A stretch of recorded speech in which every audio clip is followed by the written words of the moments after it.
Let's get right to our newsmaker of the morning and the latest on everything, not just tariff negotiations with China. Treasury Secretary Scott Bessent is with us, and it's good to see you, Mr. Secretary. Welcome. Good morning, Joe. If you see any other reporters yelling next to you like last time, you just tell them from us that they need to move it over or do something.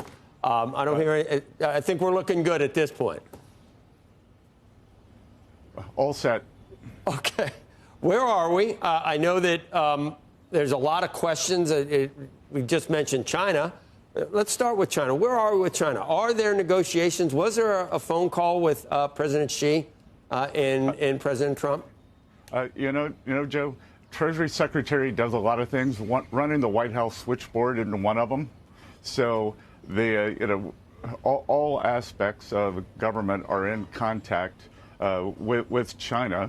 And in terms of trade negotiations, we'll see where this goes. But as I've repeatedly said, that I believe that it's up to China to de-escalate because they sell 5 times more to us than we sell to them. And so these 125, 145% tariffs are unsustainable. We also hear about all the different countries that may be ready to deal on some level, whether it's tariffs or currency or whatever. Do you have any idea how close we are and who could be first? And is it possible, Scott, that there could be a template that could be, we wouldn't have to do each one individually? Because it seems like it's very complex and just would extend the process to months or even years to do 100 different countries. Is there any way to do something that looks almost standardized? And who would we do it with first? Well, Joe, we do have a standardized template. We're not going to share it. But as I've said before, there are 15 to 18 important trading relationships. As you said earlier, we'll put China to the side. That's a more complex negotiation. And with the other 17, especially with the other Asian countries, we've had many countries come forward and present some very good proposals, and we're evaluating those. But I tell you, Joe, when I look at these proposals, and some of them are really willing to lower their tariffs, lower their non-tariff barriers, but I look at what they're proposing and I just think, how did we get here? How did we get here? Right. And I agree with President Trump. I don't blame it on these countries. I blame it on the past administrations. And it's going to be a big victory when we make progress in getting these tariffs, non-tariff trade barriers, currency manipulation, state subsidies of labor and industry off. There's been quite a bit of consternation expressed about the U.S. brand and the U.S. losing its preeminence as a place for capital allocation and investment. I want to bring up, I just happened to see it this morning, one of our frequent guests, Kyle Bass, points out, okay, you're going to go somewhere else rather than the United States. Europe is anti-growth, anti-capitalist, pro-tax, super regulatory, loose collection of broken economies, and points out that the Euro Stoxx 50 index has had a 1.86% annualized return for the past 20 years. The S&P, 10% plus. Are you concerned that this could snowball into a point where would they go? If you don't go to Europe, where would you go? And where will Europe go? China? Is that what we're worried about? Well, Joe, look. What this administration is committed to is keeping the U.S. the best place in the world for capital to arrive. And we are doing that. We're going to have tax certainty.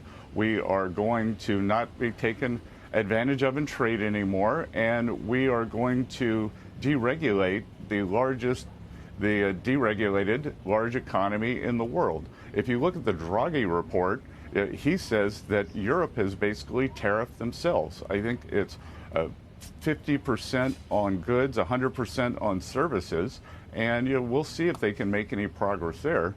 The other thing I would tell you is I imagine that the Europeans are now in a panic over the strength of the euro.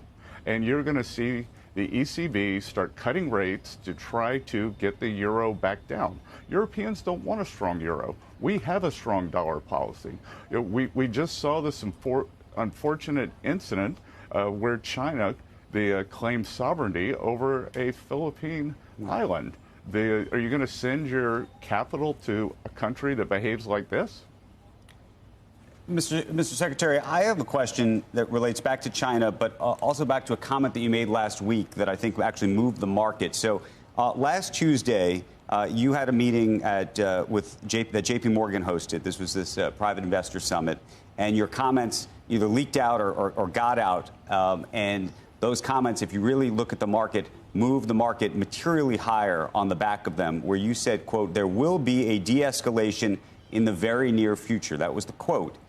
And so my question to you is, what confidence or assurance do you have, having made that statement, when it now appears, maybe I'm misunderstanding it, that when you did meet with the Chinese last week during the IMF meeting, you did not talk about tariffs yourself, and it sounds like you're not engaged or involved in these China tariff discussions yourself. Maybe the president is. I know he said that he is, but you said that you don't know about those conversations. Well, Andrew, first of all, to clarify the meeting with JP Morgan, there was nothing that I said in that meeting, nothing that I had not already said in the mainstream media 72 hours before.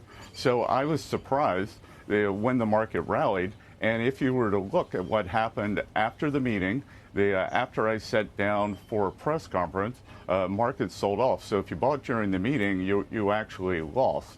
To get to the meat of your question, that it's a complicated relationship with China, but it is my belief that which is unsustainable will not be sustained. And again, the Chinese business model is predicated on selling subsidized goods into the U.S., and it's just not a long-term business strategy for them. So I am sure that they will come and want to de-escalate.